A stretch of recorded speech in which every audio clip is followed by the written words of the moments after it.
Quand j'ai posté cette story Instagram, je ne m'attendais pas à autant de oui. Et c'est là que j'ai compris qu'on avait tous passé une année 2022 de merde et que vous aviez besoin que Dr House of RBB rentre en scène pour apaiser vos petits cœurs abîmés. Ya ya ya. Vous allez bien. Bienvenue dans cette nouvelle vidéo. Et une vidéo très importante pour moi. Je suis trop mal calée sur ça.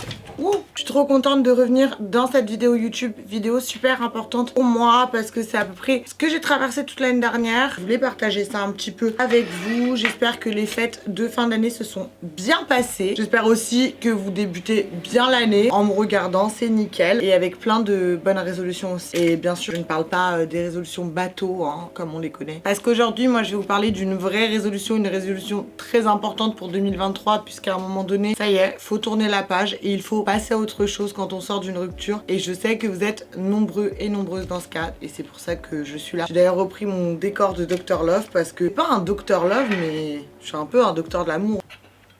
Autant rentabiliser ce décor quoi. Je sais que les ruptures c'est dur, voilà, que c'est compliqué, que c'est difficile à surmonter, qu'on a du mal. Là ça y est, on est en 2023 et il est temps de passer à autre chose et de se reconstruire. Donc ce que je fais c'est que je vous laisse avec le générique et qu'on se retrouve juste après pour vous exposer mes 5 manières de passer à autre chose. Ya ya ya. Ils veulent m'éliminer, personne peut me juger, faut plus pour me ruiner, tout pour la fame, je trouve entêté, et je vais tout surmonter, devenu entêté, pour tout casser,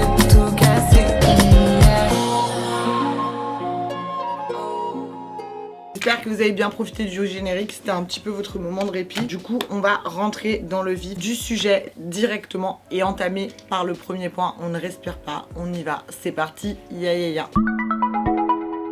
Les filles ou les garçons d'ailleurs, mes très chers compatriotes, comme pourrait dire Emmanuel, il faut faire sortir d'une rupture et passer à autre chose. La première chose à faire, et littéralement la plus importante, c'est de pleurer, chialer, chouiner, faites tout ça, faites-le bien sûr en privé. Et là c'est un pur produit Scorpion qui se respecte, qui vous le dit. Et moi je vais vous faire une confidence, peut-être que ça vous permettra de pleurer. Qu'est-ce que j'ai fucking pleuré ces derniers mois? Des litres et des litres de larmes, dans mon coin, dans mon lit toute seule, comme une folle. Des litres, hein. Vraiment des litres jusqu'à avoir de larmes pour 2023. Là en 2023 il y a littéralement plus rien qui ne peut m'attendre. Mais putain qu'est-ce que ça m'a fait du bien de verser toutes ces larmes que je gardais en moi, parce que moi j'ai fait un déni de rupture et du coup ça a été encore pire que tout, parce que j'ai tout gardé pour moi et du coup quand c'est sorti je te raconte pas l'affaire. En vrai pleurer c'est ce qui va te permettre de passer à autre chose, de tourner la page et d'extérioriser. En fait c'est l'étape principale de ton deuil. Les ruptures c'est un deuil les gars. Il y en a qui le vivent bien, moi je l'ai super mal vécu et pour moi c'était digne d'un deuil. Donc pleurer, ça fait partie du deuil. Une étape fondamentale. Donc pleure toutes les larmes que tu peux. Tout ce que tu as en toi, pleure-le. Au lieu d'insulter, d'envoyer des longs pavés et tout, pleure. Écris tes pavés dans notes et pleure devant tes notes. Tant que t'es pas dans cette période de deuil, c'est que t'es pas prêt à tourner la page. Et donc là, c'est que t'es pas prêt à écouter cette vidéo et pas prêt à passer à autre chose. Donc là, tu dégages. Allez, dégage! Moi, je veux pas une communauté qui n'est pas forte. Je veux des gens forts, pleurent, qui passent à autre chose et qui font les deuils. Je vous en souhaite pas plein. Franchement, pourquoi je dis que pleurer c'est le point fondamental, c'est qu'aujourd'hui, si tu passes pas par cette étape, tu rentres pas dans la phase de deuil. Donc les autres points que je vais te citer, ils ne te serviront absolument, mais alors absolument à rien. Et du coup, bah, tu peux quitter cette vidéo si t'es pas prêt à pleurer. Et il faut pas en avoir honte, parce que même moi, j'ai du mal avec les larmes et je vous jure que c'est ok de pleurer. Genre, faut se laisser pleurer parfois. C'est ce qui permet clairement, mais alors clairement, d'aller mieux. Pleurer un maximum, les gars. Un maximum. Tant que vous pouvez, buvez de l'eau, comme ça vous pleurez encore plus. Et n'ayez pas honte de ça. Et même si vous êtes des petits scorpions, désolé les autres signes du zodiaque, mais oui c'est bien nous les personnes les plus solides, tu vois. Donc c'est pour ça que je m'adresse un petit peu plus aux scorpions de cette fin de vidéo. Mais voilà, pleurez un maximum. Je sais pas comment vous faire confiance que vous pleurez. Envoyez-moi des DM avec des vidéos de vous en train de pleurer. Voilà, pleurer, extérioriser. On veut pas rentrer dans une phase de conflit ou d'insulte avec l'ex en question. On veut pas. On est plus forte que ça. On est plus classe et plus chic que ça. Moi je vous jure, dans ma situation cet été j'aurais pu rentrer dans des phases de conflit. T'as peur? Et ben je me suis retenue. Parce que je suis une femme classe, j'ai bientôt 30 ans, je suis chic. Donc j'ai préféré pleurer dans mon coin comme une gamine. Voilà, mais pleurer les gars, c'est très important. Après avoir pleuré, il y a une autre étape qui est fondamentale. Et cette étape s'appelle prendre soin de soi. Parce que, bon, je vais pas parler, je lance mon petit jingle et après j'aurai plein de choses à vous dire. Après une rupture, on a tendance à se laisser abattre, clairement les gars, genre à écouter des playlists tristes, des musiques qui nous rappellent notre relation. Je parle en connaissance de cause, à regarder des films avec des histoires d'amour tellement unreal et se dire que nous on est des merdes parce qu'on n'arrive pas à vivre les mêmes histoires.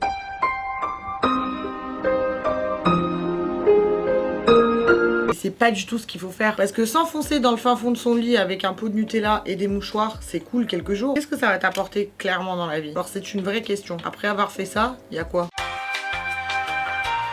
Et bah y a rien, la dépression qui continue et tu n'en sors pas et tu ne tournes pas la page et tu n'as pas envie de passer à autre chose. Et nous, c'est clairement pas du tout le comportement à adopter de une, car ces films qu'on regarde ou ces musiques d'amour qu'on écoute, comme je vous ai dit, c'est unreal, ça n'existe pas. Tous ces films de Noël qui existent avec des gens qui se croisent et qui tombent amoureux à la seconde même, je suis désolée, j'ai 29 ans, j'en ai rencontré des gens. Alors il n'y a pas eu de coup de cœur comme ça, pas de mariage en 2 jours, ça n'existe pas. Il faut pas regarder ça parce que, enfin premièrement, moi-même quand je regarde ces films, je chiale comme une merde. Parce que j'ai des facilités à pleurer devant les films, devant les dessins animés, même devant les téléréalités.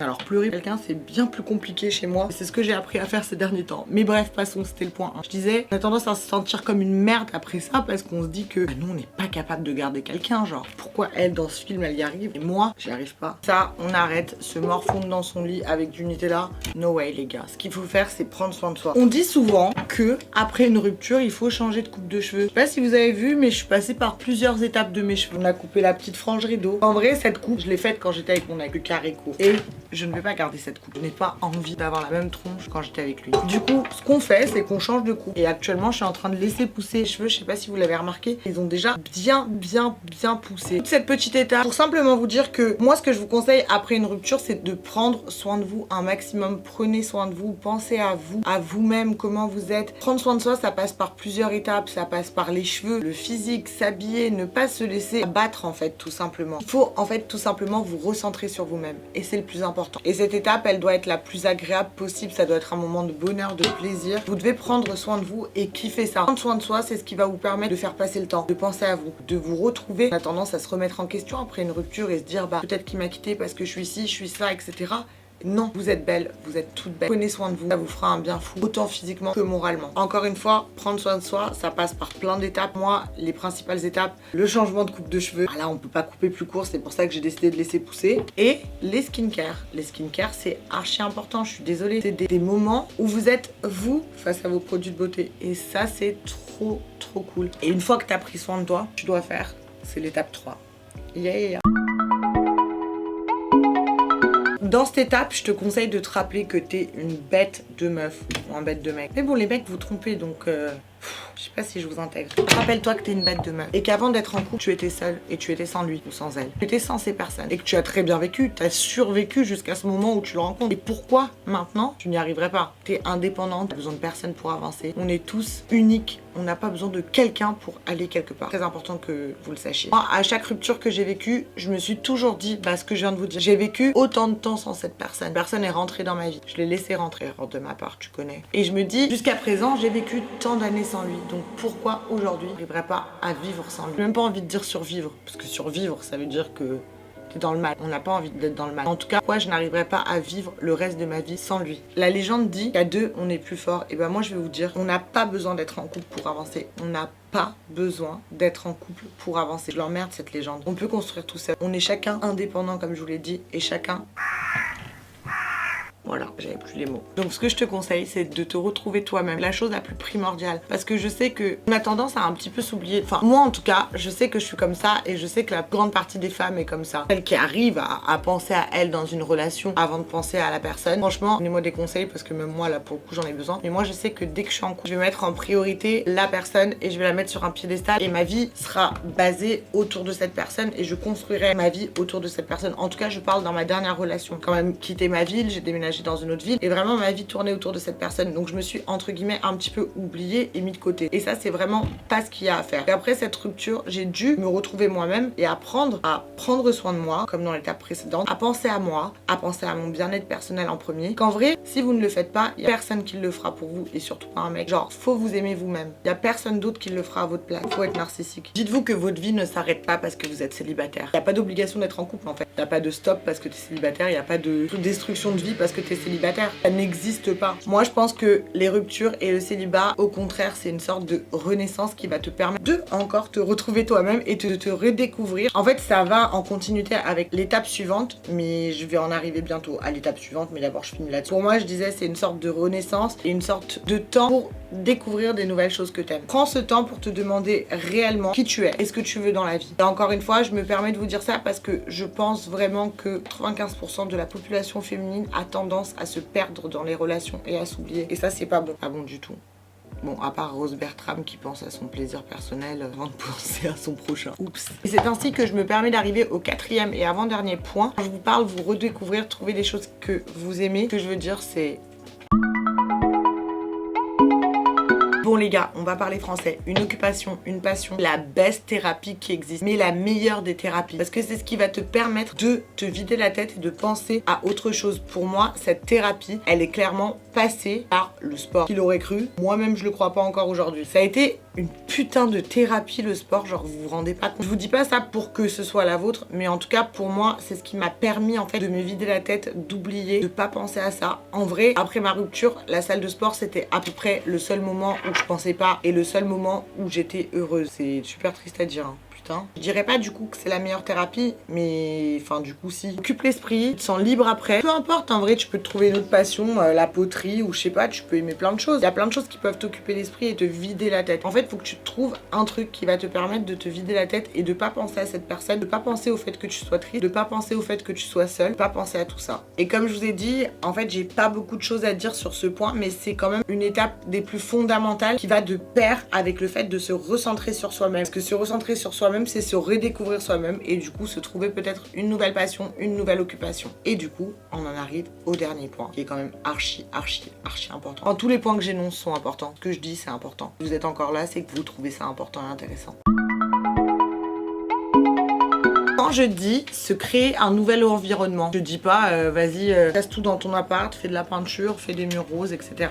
Tranquille. Ce que je te dis, c'est que débarrasse-toi de tout ce qui te raccroche à cette période de ta vie avec cette personne. Moi, par exemple, j'ai dû déménager. Donc, l'avantage, c'est que je suis rentrée à Lyon et que j'étais plus dans l'appart avec cette personne. Et du coup, c'était un environnement à peu près neutre, même si ma rupture a eu lieu là-bas. Et ça restait un environnement quand même assez neutre et du coup, j'ai pas eu besoin de faire de grands changements. Je vous mens pas que faire du tri, changer, ranger, faire des choses comme ça, c'est des choses qui m'aident beaucoup au quotidien. Renouveler son environnement et franchement, là, par exemple, j'ai refait mon bureau pour à peu près 40 € et ça me fait me sentir mieux. Ça me permet d'avoir genre un nouvel espace, un nouvel endroit où je respire plus. Je suis très... je parle avec les mains. Je sais que c'est très compliqué de se débarrasser des choses qui nous rappellent cette personne et j'ai eu du mal. Je l'ai fait franchement en tournant cette vidéo alors que ça fait depuis 7 mois que c'est terminé. C'est vraiment un truc à faire, genre clairement c'est un truc à faire. Faites le tri, vraiment c'est trop important. Genre tant que tu gardes ces affaires, c'est que tu n'es pas prête à tourner la page. Si tu es prête à tourner la page, c'est que ces affaires-là, tu n'en as plus besoin. Ces souvenirs-là, tu peux les jeter. Supprime les photos de ton téléphone, même si je sais que c'est dur d'y retourner sur le téléphone, de retomber sur ces moments, supprime-les. Faut que tu fasses tout ça parce que c'est vraiment un environnement malsain de garder tout ça, tu vois. Je dis ça alors que je dois avoir encore des photos qui traînent. Et vu que nous, on ne veut pas d'environnement malsain pour 2023, on veut un environnement littéralement sain. Et cet environnement sain nous permettra de nous sentir bien. Faut vraiment franchir cette étape du changement. Le changement,